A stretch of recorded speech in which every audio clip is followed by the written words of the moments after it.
আজকে আবার নতুন একটি গ্রামের কথা আপনাদেরকে জানাবো, যেখানে একেবারে বেহাল পরিস্থিতি। সেই চিত্রই আপনাদেরকে দেখাবো। স্কুলে আসার একমাত্র রাস্তাটির অধিকাংশ অংশই নদী গর্ভে তলিয়ে গিয়েছে। পাশাপাশি আর কোনো স্কুল না থাকায় জীবনের ঝুঁকি নিয়ে স্কুলের পথে পাড়ি দেয় ছোট ছোট বাচ্চারা। চিন্তায় ঘাটালের অজবনগড়ের গ্রাম পঞ্চায়েতের এলোচক ও নিমপাতা এলাকার মানুষজন। চিত্র দেখাবো আপনাদের। স্কুল আসে প্রতিদিন ছাত্রছাত্রীরাও, কিন্তু আতঙ্কের সেই স্কুলে আসার দিন কবে খুঁজবে সেই দিকেই তাকিয়ে রয়েছে ছোট ছোট পড়ুয়ারা। কেননা এই স্কুলেই যে স্কুলটি রয়েছে তার পাশেই রয়েছে বুড়িগাং নদীর একটি শাখা। প্রতি বছরই বন্যার সময় ধসে যায় এই খালের পাড়। ক্রমশ সংকীর্ণ হয়ে আসছে সেই পথ। ভেঙে যাওয়া, ধসে পড়া পথ দিয়ে আতঙ্কের যাত্রা প্রতিদিন করতে হয় ছোট ছোট পড়ুয়াদের।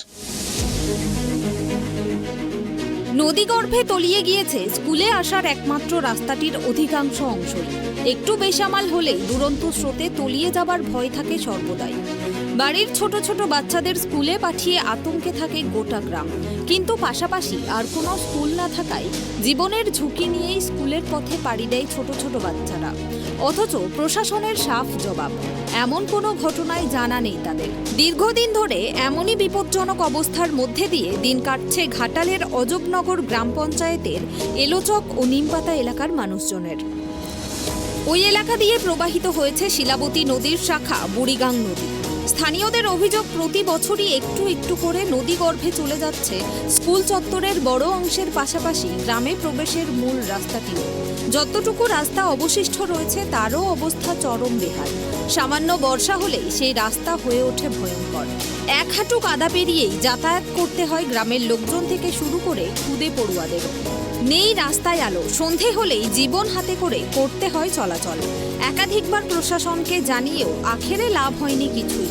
স্থানীয় বাসিন্দা স্বদেশ দলুই বলেন, আমাদের গ্রামেই রয়েছে একটি প্রাথমিক বিদ্যালয়, একটি মাধ্যমিক বিদ্যালয়, কিন্তু স্কুলে আসার রাস্তার যা অবস্থা তাতে সারা বছর তো বটেই, বিশেষত বর্ষাকালে বাচ্চাদের স্কুলে পাঠাতে আতঙ্ক লাগে। নদী গর্ভে তলিয়ে গিয়েছে অর্ধেকের বেশি রাস্তা। একটু বেসামাল হলেই যে কোনো মুহূর্তে নদীর স্রোতে তলিয়ে যেতে পারে ছোট ছোট শিশুরা। প্রশাসনের কাছে একাধিকবার আমরা এ বিষয়ে জানিয়েছি, কিন্তু ছোট ছোট বাচ্চাদের মুখের দিকে তাকিয়েও তারা এর সুরাহা করতে চাননি। এখানে আমরা ছুটতে খেলতে সবসময় ভয় পাই। কেন? এখানটা ভাঙা, এখানটা দিয়ে আমরা ছুটাছুটি আমরা খেলাধুলা করি, এখানটা ভয় লাগে ছুটাছুটি। কেন কেন? এখানটায় যে খালে ধসে গেছে, এখানটা দিয়ে ভয় লাগে, আমরা ছুটাছুটি করি। হ্যাঁ আছে, বৃষ্টি টিষ্টি আমরা চলতে পারি না, ধস নিয়ে নিচ্ছে, ভয় লাগে যদি বেতালে বৃষ্টি নিয়ে নেয়। স্থানীয় সূত্রে জানা গিয়েছে, কাছাকাছি এলাকার মধ্যে তেমন কোনো বিদ্যালয় না থাকায় নিমপাতা প্রাথমিক বিদ্যালয় এবং মাধ্যমিক বিদ্যালয়ের উপরেই নির্ভর করে থাকেন একাধিক গ্রামের পড়ুয়া। কিন্তু পরিস্থিতি যা, তাতে আগামী কয়েক বছরের মধ্যেই নদী গর্ভে তলিয়ে যেতে পারে গোটা স্কুল। এখানে সমস্যাটা এখানে শুধু এই নেমে যাচ্ছে, বছর বছর নেমে যাচ্ছে, ছেনাফেনা দিকে আসতে পারছি না, জলে পড়ে যাচ্ছে, সে দায়িত্বটা খেয়ে দেবে, এইটা শুধু আমাদের সমস্যা বলতে এখানে ওই যাতায়াতের অসুবিধা, সামনে স্কুল, সামনে বুড়িগাং নদী, আর ভাঙন মানে ধীরে ধীরে ভাঙন এগিয়ে আসছে, স্কুলটা রাখার অসুবিধা হচ্ছে। এবারে এই বাচ্চা ছেলে জলে পড়বে, এইরকম অবস্থা চলছে। এই তো দুটো প্রশাসনকে তো আমরা দীর্ঘদিন অনেকেই জানিয়েছি, অনেকবার এসেছে, তৎসত্ত্বেও কোনো কাজ আমাদের কাছে আসেনি। আমরা চাইছি যে এইটা অন্তত গাড়োয়ান করে পাইলেন করে যাতে স্কুলটাকে টিকানো যায়, রাস্তাটাকেও রাখা যায়। এখানে হচ্ছে নিমপাতা প্রাথমিক বিদ্যালয় আর এলোচক MSK স্কুল আছে। ছাত্র যে নিমপাতা থেকে আসে এবং এলাচক, মহারাজপুর, চংমান্দারিয়া, ব্যাংরাল, এখানে ওটা তো সব মানে ছোট ছেলেরা যারা পড়াশোনা করাতে পারেনি তার দিকে ডেকে হেঁকে এনে MSKটা চলে। রাস্তার ভৌলিক অবস্থা মানে এখানটাই দেখছেন যে আছে, তারপরে বাকি গ্রামের রাস্তাতে একবারে বিচ্ছিন্ন, কাদা চুকুটে আসতে হয়, খুব ছেলেদের কষ্ট হয়। এদিকে আজমনগর গ্রাম পঞ্চায়েতের প্রধান রিনা ধারা সবেমাত্র তিনি চেয়ারে বসেছেন, তাই এ বিষয়ে তিনি কিছু বলতে পারবেন না বলে জানিয়েছেন।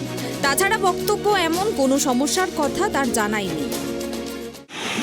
পঞ্চায়েতের তরফ থেকে আপনার তো এখতিয়ারকে জানানো বা আপনার উচ্চ মহলে জানানো, আপনি জানেন সমস্যার ব্যাপারটা জানেন? না আমি জানি না। নিপাতের সমস্যা ওই স্কুল এবং এসএসকে এর যে সমস্যাটা এটা আপনার জানা আছে? না তাহলে ওনারা যদি আপনার কাছে এই সমস্যার কথা নিয়ে আসে আপনি কি করবেন?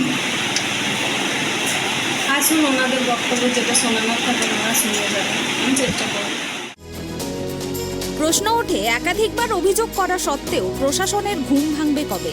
ছোট ছোট পড়ুয়াদের দুর্দশার কথা আদৌ কি তাদের হৃদয় স্পর্শ করবে? কবে মিটবে এই দুর্দিন? সেদিকেই তাকিয়ে খুদে পড়ুয়াদের দল। পশ্চিম মেদিনীপুর থেকে শুভ চক্রবর্তীর রিপোর্ট, ট্রাইব টিভি। এই মুহূর্তে দাঁড়িয়ে রয়েছি পশ্চিম মেদিনীপুর জেলার ঘাটালের নিমপাতা প্রাথমিক বিদ্যালয় এবং এইখানেই রয়েছে একই সাথে জুনিয়র হাই স্কুল এমএসকে। ছাত্রছাত্রীদের আতঙ্কের রেশ এখনো কাটেনি, অভিভাবকরাও থাকেন প্রতিনিয়ত চিন্তায়। স্কুল যেতে গিয়ে যদি ঘটে বিপদ, তার দায় নেবে কে? একগুচ্ছ প্রশ্ন অভিভাবকদের মধ্যে থেকেই যায়। সরকার আসে, সরকার যায়, ক্ষমতার পরিবর্তন হলেও চিত্র পাল্টায় না এই গ্রামের এই স্কুল চত্বরের। কবে ঘুঁচবে এই সমস্যা, সেদিকেই তাকিয়ে রয়েছে আপামর গ্রামবাসী। পশ্চিম মেদিনীপুর থেকে শুভ চক্রবর্তীর রিপোর্ট, ট্রাইব টিভি। একদমই তাই, কবে ঘুচবে এই মানুষগুলোর সমস্যা, ট্রাইব টিভি সেদিকে নজর থাকবে।